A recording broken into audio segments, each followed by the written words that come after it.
C'est le début d'un conflit de travail sans précédent à Hollywood. Pour la première fois depuis 1960, acteurs et scénaristes font front commun pour obtenir de meilleures conditions de travail. This is a moment of history. That is a moment of truth. Après plus de 4 semaines de négociations infructueuses, les membres de la Screen Actors Guild ont voté aujourd'hui en faveur de la grève qui débutera à minuit. Mais dès l'annonce du débrayage, les acteurs du film Oppenheimer ont quitté le tapis rouge de la première londonienne.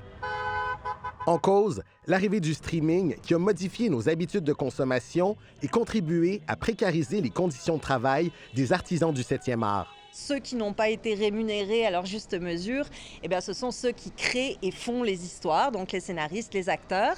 Mais il y a un autre enjeu qui s'est rajouté au cours des dernières années, c'est l'intelligence artificielle.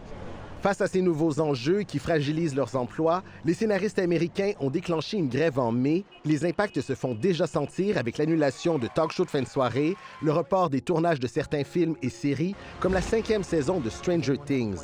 Mais l'entrée en grève de 160 000 comédiens vient considérablement changer la donne. Ça va créer une force plus grande pour négocier avec les studios et les streamers, en espérant que ça puisse résoudre le problème plus rapidement, peut-être. Car l'impact de ce conflit de travail pourrait se faire sentir jusqu'ici. Chaque année, plusieurs séries et films américains sont tournés au Canada.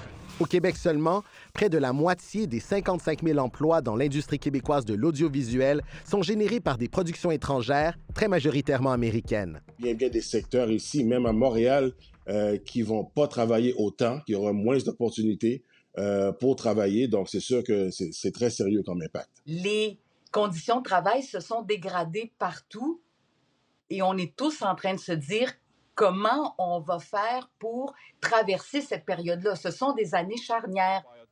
Les acteurs n'ont pas débrayé depuis 1980, alors que la dernière grève des scénaristes en 2007 avait duré 100 jours et coûté 2 milliards de dollars à l'industrie. Ici Nabi Alexandre Chartier, Radio-Canada, Montréal.